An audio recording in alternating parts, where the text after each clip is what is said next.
Welcome back to Marketing Champions on Daily Ad Brief. I'm your host, Mike White, and on Marketing Champions, we're meeting with experts in the industry to talk about the tips, tricks, trends, and the technology that goes into creating successful marketing campaigns. Joining us today from ProspX AI is Stephen Newman. Stephen, welcome to the program. Good morning. Thanks for having me. So, Stephen, tell us a little bit about your background and how you got into the media space.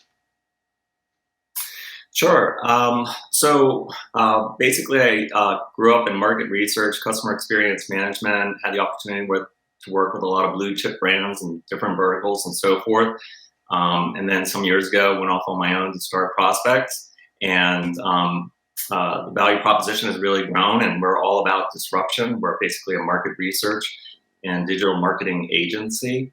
And we're all about understanding psychographic mindsets of people, disrupting standard ways of doing business to better engage their target audience and provide an end-to-end solution to be able to reach them, engage them, and convert them at a higher level. What's the biggest pain point that people have when they come to engage you guys? Well, I think it's just really dealing with this traditional mindset of whatever it may be, marketing, it could be hiring, it could be DEI, it could be customer experience. And ultimately, I think traditionally the world has taken a sort of cookie cutter or one size fits all approach to a lot of the ways that they do business. And what makes ProspX different is that we effectively look at the psychographic mindsets of people, understanding that everyone has different needs at the end of the day. So you need to understand what those motivations are, what are sort of very significant additives to a value proposition, what are significant detractors, what are the things you want to say, what are the things you don't want to say, so that ultimately you know what those key messages are, key marketing messages perhaps, so that you can drive engagement and from there ultimately engage them better, find talk to them as a person rather than a position or just sort of as like just general group at the end of the day. You guys are currently working on a back to work workforce study. Tell me about that program and the findings that you guys have uncovered. Yeah, so it was a great study. We launched it back in August, and we we're motivated because we're a part of a hospitality association. And there was a lot of talk about one of the biggest challenges in hospitality was hiring and having sufficient staff to be able to accommodate people as they were starting to return for business and leisure travel. And then we really sort of discussed it internally and thought, this is a pervasive issue across verticals, across industries. And there's a lot of conjecture out there. Everyone has an opinion. Some people believe that you can throw money at this, that we basically are living through a wage crisis more than anything. Other people believe that it's a matter of extending benefits or what have you, but there was no sort of quantitative study that we found to really understand what is going to be required to get people back into the labor force. And a lot of people felt like people will return to work when kids go back to school, or subsidies will run out, or what have you. But the reality is that people have reevaluated their lives, what's important to them. They, are still concerned about COVID. There may be legacy issues about how they've been treated historically in the food services industry or another industry or what have you. And so they've reevaluated what's important to them, and they're being more discerning about what it's going to require to be, to go back into the workforce and advance their career. So now that you have all this data, what's the solution to be able to actually motivate to get people back in the workforce? Well, again, the key to it is to understand the mindsets of these people. So the study that we did was not industry specific, but you could make it obviously industry specific. But ultimately, there's three mindsets that we found. So we launched the study on a Friday morning at 10:30. We were out of the field the next day at 4:30 in the afternoon. And what fell out of that is that there are three psychographic mindsets. One group was money driven. One group is what we call package driven, and another group is called benefits driven. So the money driven group, typically lower wage earners historically, tend to be single, either younger or older, without kids. And so moving from $12 an hour to $18 an hour was something that was very attractive to them, or a $500 sign-on bonus and then a $500 quarterly retention bonus, things of that nature. Money was really sort of the primary factor to luring these people to a particular job.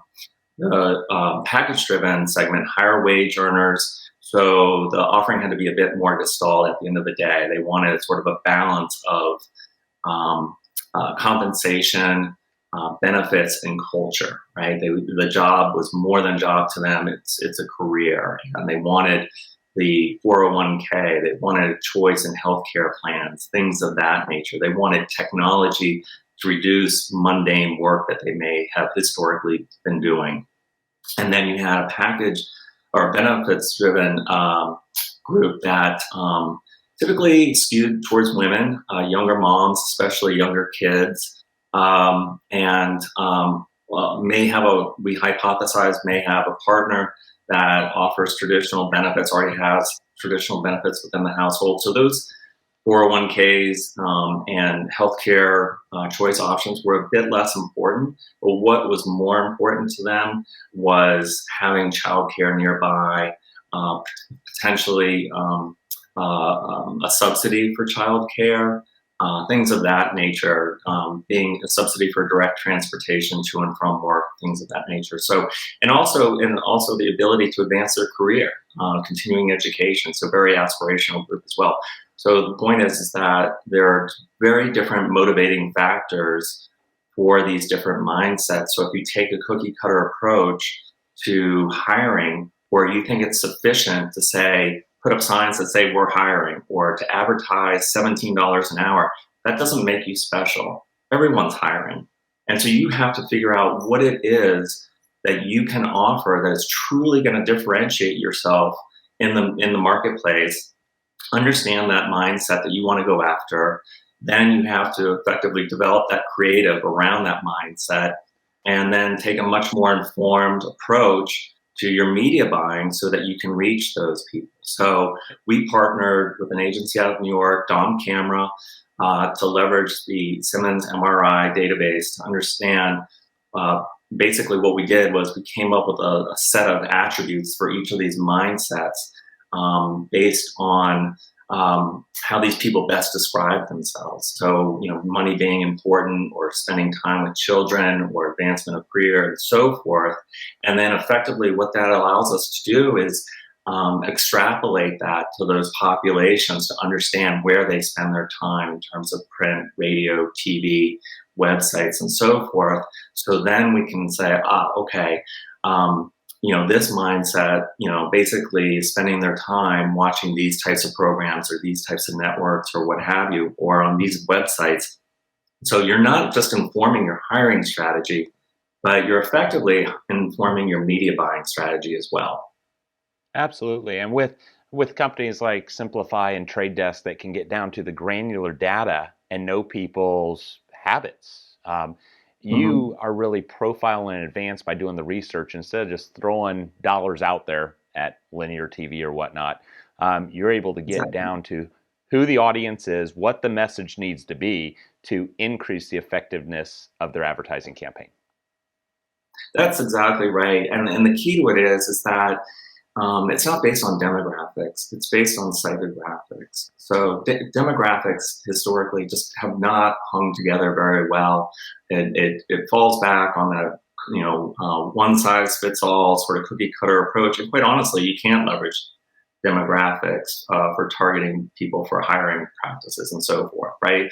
So, but you can leverage psychographics at the end of the day. So to your point, leveraging Simplify, Trade Desk, and similar DSPs and so forth, and this type of insight, you can take a much more exact approach to your strategy, and and engaging those potential applicants at the end of the day, and then effectively having a much higher conversion rate. And the key to it really is to understand that these are people, not positions.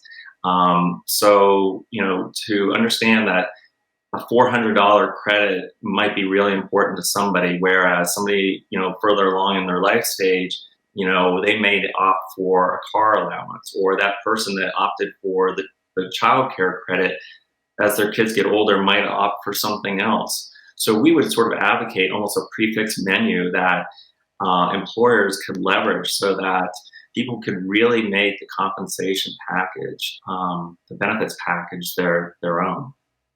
Well, Stephen, I appreciate all the insights. It's very, very interesting what you guys have put together and your methodology behind growing your business. So, congratulations on being a marketing champion, and we appreciate your time today. Thank you very much. Appreciate it. Take care. To find out more about ProspX AI, visit us at dailyadbrief.com. We'll see you next time on Marketing Champions.